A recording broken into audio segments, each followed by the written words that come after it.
Salut à tous, bonjour. Je me présente comme dans toutes les associations. Je m'appelle Patrice et je suis lésu addict. Voilà. Non, allez, je vous présente comme j'avais prévu le Volvo FH16 Grumier. Il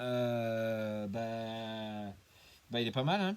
Alors qu'est-ce qu'on pourrait en dire? Il fait déjà 75 cm de long. Donc il fait déjà une bonne taille en longueur. Il est assez, ouais, c'est assez long, hein, quand même. J'ai mesuré vite fait, si jamais on ajoute une remorque derrière, 1,50 m, 1,40 m, allez, 1,40 m, mais ouais, ça va faire un sacré ensemble. Donc voilà. Je me suis aperçu qu'il pesait quand même assez lourd, surtout à l'avant. Alors j'ai un kit MFC 03 devant, donc ça pèse encore un peu plus, mais bon. Poids total, là, je l'ai pesé, il fait 5,1 kg. Par contre, sur le train avant, j'ai 3 kilos quand même sur le train avant, 2,9 kg là, et 2,2 kg à l'arrière. Donc, train avant, je me suis vite aperçu qu'en fait, les amortisseurs, ils étaient déjà à fond. Voilà. Déjà pas chargés, les amortisseurs, ils étaient déjà écrasés à fond. Donc, avec le camion, quand je l'ai acheté, il y avait un kit de train avant fourni, avec des lames de ressort en acier plus dur. Donc je les ai installés, ça va beaucoup mieux. Il descend vraiment moins, c'est plus rigide. À savoir que c'est des jantes larges qui est à l'avant. On a des jantes larges avec pneus larges. Si vous changez le train avant, bien vérifier que c'est compatible avec des jantes larges, parce que sinon, les aciers qui sont sur les côtés, je ne me rappelle plus les renvois de direction, ça passe pas avec le pneu large. Donc c'est ce que j'ai eu comme problème. Donc ce que j'ai fini par faire, c'est garder juste les lames de ressort que j'ai remontées sur le train avant Tamiya, avec les fixations Tamiya, et ça va très bien, ça s'adapte bien sûr dessus. Donc voilà, bien faire attention sur le train avant. D'office, moi j'ai vu, il est complètement écrasé. Un autre truc, le moteur qui est fourni d'origine quand vous l'achetez, c'est un Mighty Turn de chez Tamiya, un 35T. Alors avec un collègue, je lui ai dit moi un 35T déjà, pour moi c'est un truc qui va tourner 4 fois trop vite. Il en avait un aussi sur son Arox, Ben, qui apparemment s'est fourni avec. Donc pour lui ça va très bien, mais moi je me suis renseigné, donc je suis arrivé à trouver une info que j'ai pêché chez Techni.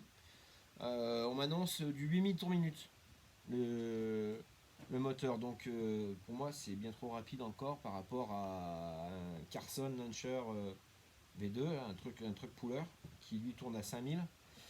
Donc je l'ai changé. J'ai voulu tester un nouveau moteur, donc le Hercule 80T, qui est deux fois moins cher que le Carson, qui tourne à 3600 tours minute. Donc voilà, 15 euros le moteur. Avec l'essai vidéo que j'ai fait, ça va bien, il tire bien, ça avance, il n'y a pas de souci. Donc bon, je ne verrai pas pourquoi, à la limite, ne pas rester sur le Hercule, pour des raisons économiques déjà, hein. Voilà, s'il fait le même travail que le Carson, pourquoi pas, hein. Donc voilà, je vais essayer, avec le kit Arduino que j'ai, je vais essayer de faire un contour, un compteur de tours minutes, et tester le Mighty Turn, comme ça je le saurai, et puis tester le moteur d'origine de chez Tamiya, qu'on a sur les autres camions. Je vais voir. Bon, ça c'était une parenthèse. Qu'est-ce que j'ai vu? Le cerveau de direction. Pensez pas à mettre un cerveau de 6 kg, ça sert à rien, ça tournera jamais. Déjà avec les pneus larges, il y a plus de frottement. Le poids qu'il y a dessus à l'avant, c'est pas possible, ça marche pas. J'ai essayé, ça ne marche pas. Donc j'y ai mis un 20 kg. J'ai changé aussi les rotules de direction, les bielles de direction avec les rotules. J'ai mis des rotules plus grosses, plus costauds. Voilà, le cerveau, j'ai pris un cerveau basique entre guillemets chez AliExpress à 10 euros, hein, les rouges qu'on voit souvent apparaître. C'est celui-là avec le bras en acier, ça va très bien. Il faut ajuster, il faut retailler un petit peu derrière, là où il y a le réservoir, sur le côté.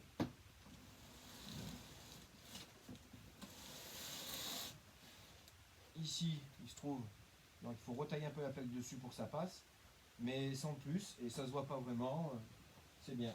En tout cas, ça fait sacrément bien son travail, 1 kg, le camion à l'arrêt, même avec de la charge, ça tourne. Donc, parfait. Mais ouais, n'hésitez pas si vous prenez, n'hésitez pas tout de suite à prendre au moins 10 kg, je dirais. Sinon, sans ça, je pense que vous aurez des problèmes de direction à l'arrêt. Bon, normalement, on n'est pas censé tourner à l'arrêt, mais je pense qu'il y aura des problèmes de direction. Donc voilà. Qu'est-ce que j'y ai fait dessus, celui-là? Ben, quelques petites bricoles. Je l'ai eu avec le kit MFC 03, donc il y avait des LED déjà installées, pas toutes.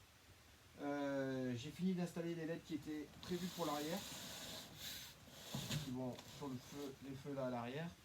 À savoir, quand vous achetez le camion, si vous achetez un kit MFC 03, il faut acheter des lumières en plus pour l'arrière parce que vu la longueur du camion, les lumières qui sont dans le kit ne vont pas, elles sont pas assez longues. Donc il faut acheter des LED, 3 jeux de LED qui font 1,10 m de long pour aller jusqu'au bout.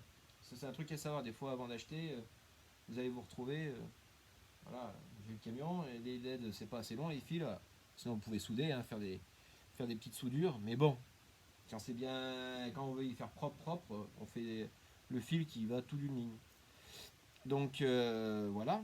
Ce que j'ai fait, changer la traverse à l'arrière qui est en alu, j'ai mis une lésu. Ouais. Voilà, alors j'ai passé une petite traverse arrière lésu basique, hein. Il est prévu pour une Arox, mais bon, pour tous les camions c'est les mêmes, vu que les châssis ont les mêmes écartements.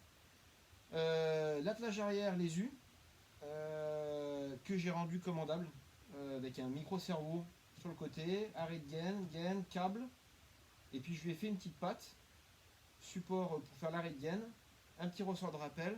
Alors je vais vous le montrer d'un peu plus près. On va faire comme ça. Voilà. L'attelage. Et là en fait j'ai la patte qui me sert à garder ma gaine toujours en face entre guillemets de l'attelage, de manière à ce que ça ne tire pas sur le câble si jamais il se met à tourner. Avec un petit ressort de rappel pour revenir facilement. Et donc cette petite plaque, elle est fixée sur l'axe qui tient l'arbre de l'attelage et elle tourne avec. Voilà. C'est assez facile à faire, en fait, au final. Je pensais pas. J'avais commandé un attelage sur AliExpress qui est commandable par Servo. Je voulais du Lésu. J'avais commandé l'autre qui n'est pas du Lésu parce que voilà, c'était commandable. Finalement, je vois que je peux le faire quand même comme ça. Donc, je vous dis, hein, je répète, c'est vraiment une petite modification mineure sur le levier de base où il faut le retordre, le replier, faire un petit méplat, un petit perçage, et puis c'est bon, c'est tout, hein. C'est principalement ce qu'il y a à faire dessus. Donc voilà. Qu'est-ce que j'ai fait d'autre? La traverse inférieure, ah oui, une chose à noter. Il y a deux traverses à l'arrière sur ces camions. Il y en a une en haut, où on met l'attelage, puis il y en a une encore plus basse dessous, qui est en plastique. Il ne faut pas oublier de la mettre. Parce que là, le gars, il avait oublié de la mettre, donc je l'ai mise. Seulement pour la mettre, c'est pas comme sur des longerons. Vous ne pouvez pas l'enfiler. Ouais, vous ne pouvez pas la glisser entre les longerons. Là, il y a des réservations qui sont carrées, complètes, il n'y a pas de U. Donc il ne faut pas l'oublier dans l'étape de montage de la mettre. Parce que sinon, vous êtes bon pour redévisser au minimum, comme moi ça m'est arrivé parce que je m'en suis aperçu à la fin, tout un côté pour pouvoir écarter et enfiler celle-là. Savoir que si vous voulez la changer, la mettre en lésu elle aussi, il va falloir tailler ou la lésu ou le plastique. Parce que j'ai essayé, j'en ai une autre de traverse lésu, et elle ne rentrait pas, le carré, les dimensions du carré ne sont pas adaptées pour le lésu, ou c'est le lésu qui n'est pas adapté pour cette réservation. Donc voilà. Qu'est-ce que j'ai vu d'autre? J'ai récupéré sur le kit LED de MFC03 du coup les feux arrière, les feux de recul arrière entre guillemets, je les ai récupérés parce qu'ils n'étaient pas utilisés du coup, et je les ai mis dans ces feux là qui ne sont pas prévus dans le kit MFC03. Vous avez, parce que pour faire les veilleuses ils utilisent les lumières toit plus les lumières de vitesse, donc vous avez que la lumière 1, 2 et la 3 pas utilisée, donc j'ai utilisé la sortie 3 et j'ai mis ces lumières là, ça marche. ça fait sa lumière, et ça va, ça se fait. Euh, réalisation de gainage, gainage électrique, tube spirale sur les côtés, pour pas voir les fils. C'est quand même plus joli, plus propre. Conseil, dès que vous avez un peu des fils, 5-6 fils, gainage spirale, et puis pour les veilleuses qui sont là et là, 2 petits fils, et ben de la gaine thermo. Au moins pour faire joli là sur les passages, ça protège aussi mécaniquement, on sait jamais. Hein. Donc voilà. Après, ajout de projecteur là en dessus pour éclairer l'arrière. Ils sont sur un interrupteur basique commandé par un inter sur la radio. Interrupteur commandé sur une voie du récepteur directement. Et puis suppression des antennes, j'ai modifié un peu. Normalement vous avez 3 antennes là, plus une GPS. J'en ai supprimé 2 et j'ai mis 2 gyrophares dessus. Eux ils sont, c'est pareil, vous les commandez chez AliExpress. Normalement ils seraient sur la voie 3 comme ils disent, mais bon vous pouvez mettre sur n'importe quelle voie. Le mieux c'est comme sur la radio que j'ai, la Taranis, plus j'ai un levier poussoir, c'est très bien. Comme ça vous pouvez avoir les 3 modes. Il faut bien le câbler avec les rallonges cerveau et le câbler sur le récepteur directement pour avoir les changements de mode de clignotement. Voilà. À part ça, en modification, pas eu beaucoup de plus. Je vais vous faire voir le dessous, comment ça a été réalisé, entre autres le câblage électrique. Parce que bon, c'est quand même bien de voir des fois. Hein. Donc on a le train avant. Le cerveau de la boîte, 4 kg ça suffit, hein, c'est un cerveau de bosser pour la boîte, donc ça ne force jamais. Là, vous pouvez passer les fils. Alors là, je ne les ai pas gainés ici, mais les fils, ils sont entre le faux châssis porteur de grume et le châssis du camion. Vous avez des traverses tout le long. Vous pouvez facilement les passer tout le long comme ça, il n'y a pas de souci. Il y a la place pour passer. Et puis là, à l'arrière, et bien voilà, vous avez le micro-cerveau et puis les gaines en spirale de chaque côté qui reviennent propres. Ça rassemble les fils, ça pend pas. Et pour les veilleuses, et ben c'est pareil. Voilà, les veilleuses, elles reviennent. Et puis ça revient sur le circuit principal et ça rentre. Voilà. Alors là, vous pouvez pas voir, mais je vais essayer de vous faire voir ce que j'ai fait. C'est ici, entre la cabine et la protection arrière, c'est pareil, il y a tous les câbles qui passent. Bien sûr, qui reviennent pour le kit MFC, plus des LED. En gaine spirale aussi, pour tout rassembler. Sauf là, vous voyez peut-être un jaune et un noir, c'est les veilleuses qui sont de chaque côté, de ce côté-là. Bon, pour le coup, là, j'ai pas voulu m'embêter, c'est protégé mécaniquement de partout. Donc voilà. À savoir, là, alors j'arrive à le poser, sans qu'il tombe. Ici, vous avez les fils qui passent. Ils sortent entre le châssis, donc je disais, ils passent entre le châssis et le châssis porteur. Pour faire passer, ils passent entre la boîte et cette plaque-là. Ça passe finot. Mais ça passe. Ça passe finot. Mais je répète, ça passe quand même. Mais c'est bien. Ça fait propre, ça sort de ce côté-là. C'est pas mal. Donc voilà. Que dire d'autre de ce camion? Il a de la gueule. Il a quand même une belle gueule. Effectivement. Ça va. 2-3 trucs que je voulais dire pour ceux des fois qui commencent dans le RC. Moi j'ai commencé il y a tout juste un an, hein, quasiment pas jour pour jour, mais presque. Donc j'ai acheté quelques camions d'occasion, j'ai démonté, remonté, modifié. Il y en a certains qui ont vu mes modifications. Concernant les montages, prenez bien note du livret de montage, lisez-le une fois ou deux avant en entier pour bien voir les sens de montage. Faites attention, parce que par exemple là derrière, il y a une traverse les U qui a été oublié de monter. Le haut-parleur qui était là-dedans, il était monté à l'envers, donc l'aimant vers le bas dans la cabine. J'ai vu 3-4 trucs comme ça où faut faire attention. Les sens de montage, l'équerre à l'arrière qui est là, par exemple, celle qui tient le feu arrière, ça paye pas de mine, mais il y a un sens de montage. Vous avez une équerre, vous avez 2 trous de chaque côté, mais il y a un trou qui est à 2 mm de l'angle et il y a un autre trou qui est à 4 mm de l'angle. Ben, quand vous montez les 2 équerres, s'il y en a une des deux qui n'est pas montée dans le même sens que l'autre, et ben vous avez les feux, ils sont pas en face et ils sont pas à la même distance. Donc ben, voilà ce qui m'est arrivé. Je me suis aperçu de ça en cours de route aussi. Voilà, donc à démonter et à remonter. Donc ouais, bien lire les notices, bien faire attention, prendre son temps, pas vouloir aller trop vite, parce que sinon on fait des boulettes et on redémonte et on remonte. Bon, ça apprend le camion. Hein. Après, la peinture, privilégier les peintures sur avant le montage. Là j'ai des coups de peinture sur les vis, ça se fait, hein, mais bon, peinture sur les vis, moi je suis pas fan du tout. J'aime bien les vis d'origine, les équerres pareil, je préfère que ce soit couleur entre guillemets constructeur. Mais pensez bien à anticiper les peintures, comme je dis à certains avec qui je discute. D'abord bien vérifier, mettre de côté toutes les pièces qui sont à peindre et faire une série de peintures des pièces et après effectuer le montage. Voilà. Donc ce que je pouvais vous dire pour quelques petits trucs comme ça.